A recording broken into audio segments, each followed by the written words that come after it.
Donc Nathalie, on s'est rencontrés aujourd'hui par hasard sur un marché aux puces sur lequel vous faites de la prévention pour une association qui s'appelle Angelina. C'est le nom de votre fille, je crois. Oui. Et vous avez vécu un événement dramatique qui vous a poussé à créer cette association. Oui. Est-ce que vous pouvez me parler un petit peu plus de cet événement et qu'est-ce qui vous a amené à créer cette association ? En novembre dernier, j'ai perdu ma fille Angelina. Elle avait 17 ans. Elle est décédée dans un tragique accident de la route impliquant du protoxyde d'azote. En fait, j'ai voulu remplacer ma douleur en action et j'ai créé donc cette association Angelina qui est dans la prévention et la sensibilisation liée au danger du protoxyde d'azote. D'accord. Et quel serait votre message pour les parents justement ? Enfin, c'est quoi le but de votre association justement ? Quelles sont les actions que vous mettez en place justement pour faire passer un message ? Et quel est ce message exactement ? Le protoxyde d'azote est un gaz très dangereux, il faut le savoir. Il y a des troubles neurologiques, jusqu'à la paralysie, jusqu'à la mort. C'est un gaz qu'il ne faut surtout pas prendre, donc c'est pour ça que en fait, on fait cette sensibilisation pour montrer aux jeunes et avoir des échanges avec eux pour qu'ils n'en prennent jamais. Et voilà, et donc en fait on essaye aussi de sensibiliser les parents parce que les parents ne connaissent pas ce produit. C'est un produit qu'on ne voit pas quand c'est consommé. Pour le moment il reste encore légal, mais il y a une loi qui devrait normalement être votée à l'Assemblée nationale. On l'espère du moins, la loi riposte. Il y aura de la répression si un jeune en consomme ou en vend. Le souci c'est que c'est bien la répression, mais la sensibilisation et la prévention c'est mieux. Moi mon but c'est vraiment si on peut sauver des vies et puis mener à bien notre combat. Donc on fait des actions au festival, dans les lycées, dans les universités. On va commencer à en faire dans les collèges. On est invité, par exemple sur ce marché aux puces. On est invité dans d'autres petites manifestations.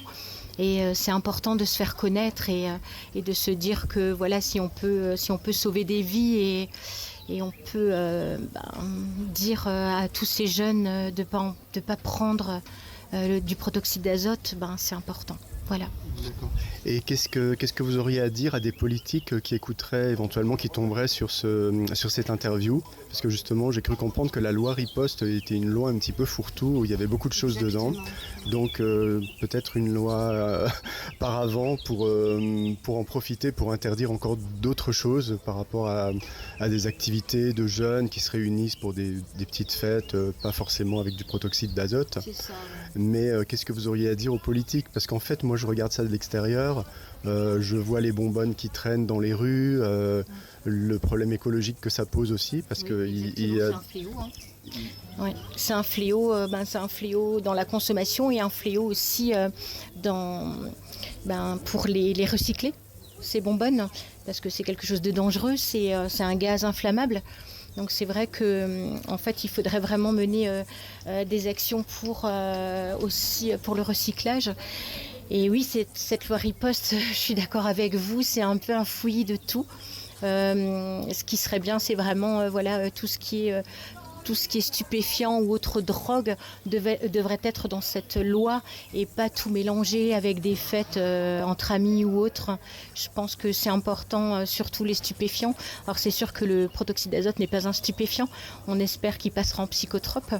Et qu'il y a cette répression qui est importante dans l'utilisation de ce protoxyde.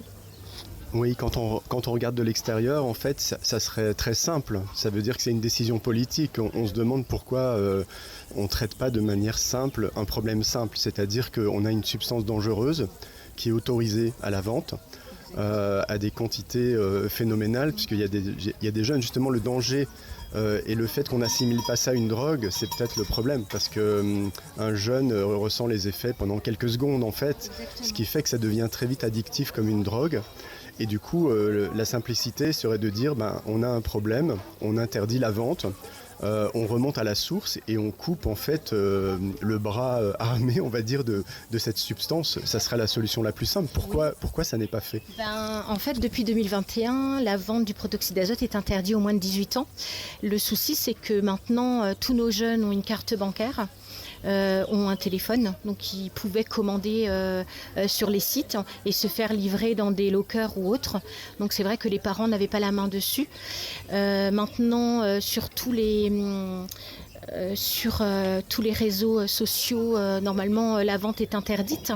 Le souci, c'est encore sur tout ce qui est Snap, TikTok, Telegram, on peut encore en trouver. Mais c'est vrai que sur les grandes enseignes, normalement, la vente est interdite.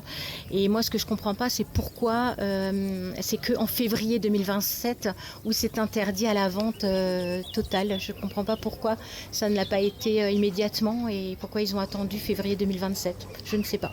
Oui, je suis d'accord avec vous parce que sur d'autres sujets, quand ils veulent, ça peut aller très vite en fait. Voilà, et on se demande sur un sujet de santé publique comme ça, et vraiment de vie ou de mort, hein, pourquoi ça ne va pas plus vite. Et je vais vous poser encore peut-être une dernière question, enfin peut-être encore deux. Qu'est-ce que vous avez à dire aux parents? Enfin, vous en avez déjà un petit peu parlé au début, mais quel est le message pour les parents justement qui ne voient rien parce qu'on ne voit aucun effet secondaire comme avec de la drogue, on ne voit pas des yeux pleins de sang, on ne voit pas ce genre de conséquences en fait. Qu'est-ce que vous pouvez dire aux parents en fait pour...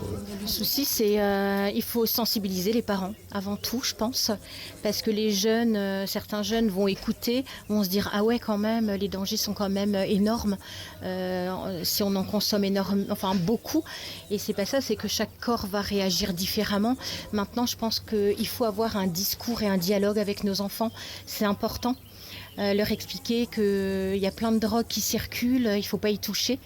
Et voilà, je pense que le dialogue entre les parents et les enfants sont importants. D'accord. Ok. Alors ma dernière question, c'est comment vous, grâce à cette association, parce que ce drame est arrivé assez récemment, Oui. vous avez tout de suite créé l'association et comment ça vous aide justement à la résilience par rapport à cet événement qui est indicible en fait. On ne peut pas exprimer ce qu'on peut ressentir. J'ai décidé de créer cette association en février avec mes deux autres filles, Lola et Joy. Pour moi, c'était, je pense, quelque chose d'important pour pouvoir avancer dans ma vie. Parce que j'avais l'impression que quand j'ai appris le décès de Angelina, j'avais l'impression que ma vie, elle était finie, que j'avais plus de projet, j'avais plus rien. Et puis j'ai décidé, je me suis dit, tiens, pourquoi pas créer cette association pour qu'elle soit toujours près de moi, qu'elle nous suive dans ses interventions, qu'elle sache qu'on est là et qu'on sauvera d'autres vies pour elle peut-être. Oui, c'est une belle façon d'honorer sa mémoire et puis d'aller vers l'apaisement et la paix intérieure en fait. Oui, c'est ça, exactement. Et c'est admirable ce que vous faites. Ouais, merci. Je ne vous connaissais pas, là. C'est vraiment un hasard qu'on se soit croisés aujourd'hui, mais comme on dit, le hasard fait toujours bien les choses. Et puis j'espère que cette vidéo pourra être vue et pourra vous aider. Alors la dernière chose, comment est-ce qu'on peut aider l'association et si vous voulez peut-être donner le lien du site internet, etc., que je remettrai bien sûr sur la vidéo. Oui, donc on a une page Facebook et Instagram, donc sous Association Angelina où on partage toutes nos interventions. On partage, en fait on a besoin de subventions forcément, une association a toujours besoin de subventions. Nous, au départ, on a fait une cagnotte Litchi pour pouvoir acheter un peu de matériel et surtout faire des impressions de nos dépliants pour les partager aux élèves quand on intervient dans toutes nos interventions. On partage ces dépliants, mais c'est un coût. Nos déplacements, parce qu'on va assez loin. Et donc voilà, on peut nous aider soit sur la cagnotte Litchi ou alors m'écrire et puis je peux donner, on a un compte pro où on peut partager, sinon on vend des tote bags aussi et des petits badges sur l'association. Voilà. Ok, super, merci. En tout cas, merci pour ces réponses. Et puis, plein de courage et de réussite dans l'association à la mémoire d'Angelina. Oui, merci beaucoup. Merci beaucoup.